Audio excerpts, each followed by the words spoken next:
آپ دیکھ سکتے ہیں جو فیملیز ہیں شہداء کی وہ اس وقت یہاں پر موجود ہیں. یہ چھوٹے چھوٹے بچے آپ دیکھ سکتے ہیں.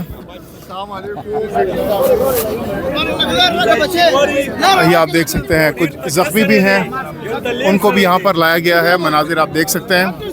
اسد قیصر صاحب اس وقت یہاں پر پہنچ چکے ہیں, زخمیوں کے پاس اسٹیج پر موجود ہیں. اسد قیصر صاحب اس وقت آگے ہیں اس زخمی کے پاس. یہ آپ دیکھ سکتے ہیں اسد قیصر صاحب خود سٹیج پر چل کر آئے ہیں یہاں پر اس زخمی کے پاس. اچکزئی صاحب بھی یہاں پر پہنچ چکے ہیں. یہ آپ دیکھ سکتے ہیں محمود خان اچکزئی صاحب بھی یہاں پر پہنچ چکے ہیں. یہ آپ دیکھ سکتے ہیں جو زخمی ہیں وہ اس وقت سٹیج پر آ چکے ہیں, اور جو قیادت ہے پاکستان تحریک انصاف کی وہ بھی اس وقت آ چکی ہے. اسد قیصر صاحب بھی اس وقت یہاں پر موجود ہیں.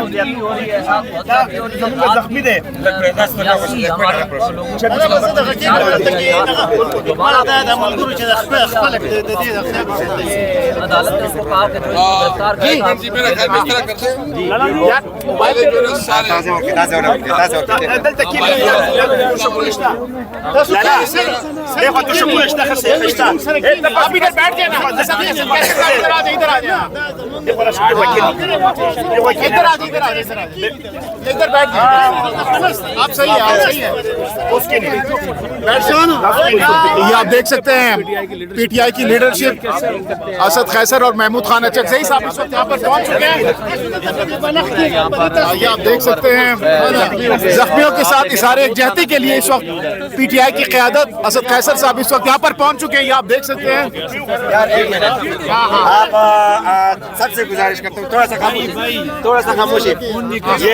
یہ ہمارے پاکستان کے دو ایسے بزرگ ہیں اور ہمارے ایسے ہیرو ہیں. اللہ ان کو لمبی عمر دے اچکزئی صاحب کو اور اسد قیصر صاحب کو.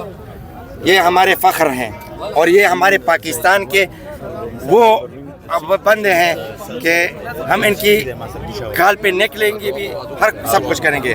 اسد قیصر صاحب آپ کیا کہنا چاہیں گے؟ اسد قیصر صاحب آپ کیا کہنا چاہیں گے؟ اسد قیصر صاحب بسم اللہ الرحمن الرحیم. دیکھیں یہ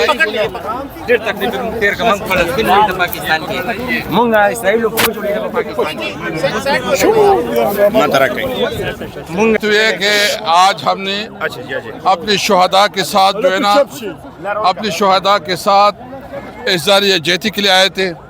ہمارے اچکزئی صاحب جو ہے نا ہم شکریہ ادا کرتے ہیں کہ یہ اسلام آباد سے تشریف لائے ہیں. راستے میں رش کی وجہ سے ہم تھوڑا لیٹ ہو گئے ہیں, لیکن یہ تقریب جو آج تھا یہ صرف اس لیے یہ تقریب کہ ہم یہ شہداء کی قربانیاں نہیں بھولے ہیں. یہ شہداء یہ جمہوریت کے اور ملک میں قانون اور آئین کی بالادستی کے لیے انہوں نے شہادت دی ہے. ان شہداء کو انشاءاللہ تعالی پاکستان کی تاریخ میں یاد رکھا جائے گا. اور ہمارا پروگرام یہ ہے کہ اس کے بعد جتنے ہمارے شہداء ہیں ہم ان کے گھروں میں یا ان کی ضلعوں میں اس قسم کی بڑے بڑے اجتماعات کریں گے. شہداء کو خراج عقیدت پیش کریں گے اور شہداء کی قربانیاں جو جمہوریت کے لیے ہے, ملک میں قانون اور آئین کی بالادستی کے لیے ہے اور پاکستان کو میں امن قائم کرنے کے لیے اس قربانیوں کو انشاءاللہ تعالی پاکستان کی ترقی کے لیے استعمال ہوگا. تو ہم آج کڑے عہد کرتے ہیں کہ ان شہداء کا خون ہم نہیں بھولیں گے. اور آج کل جو خاص کر اسلام آباد میں پختونوں کے ساتھ رویہ رکھا جا رہا ہے, جس طرح ان کی تذلیل کی جا رہی ہے, ہم سمجھتے ہیں کہ یہ پاکستان کے خلاف سازش ہے. ہم اس کی مذمت کرتے ہیں. اور جو ہمارے زخمی ہیں انہوں کی عیادت کے لیے ہم آئے ہیں اور ان کے ساتھ جو ہمارے گرفتار ہے انشاءاللہ ان کے لیے بھی قانونی معاونت جاری رکھیں گے. میں صرف ایک بات کلیئر کرنا چاہتا ہوں کہ ہم اس قسم کے حربوں سے ڈرنے والے نہیں ہیں. ہم انشاءاللہ آگے بڑھیں گے اور ان کا مقابلہ کریں گے انشاءاللہ تعالی. دعا کر لیں جی سارے. دعا مولانا محمد سب سے پہلے ہم شہداء کے لیے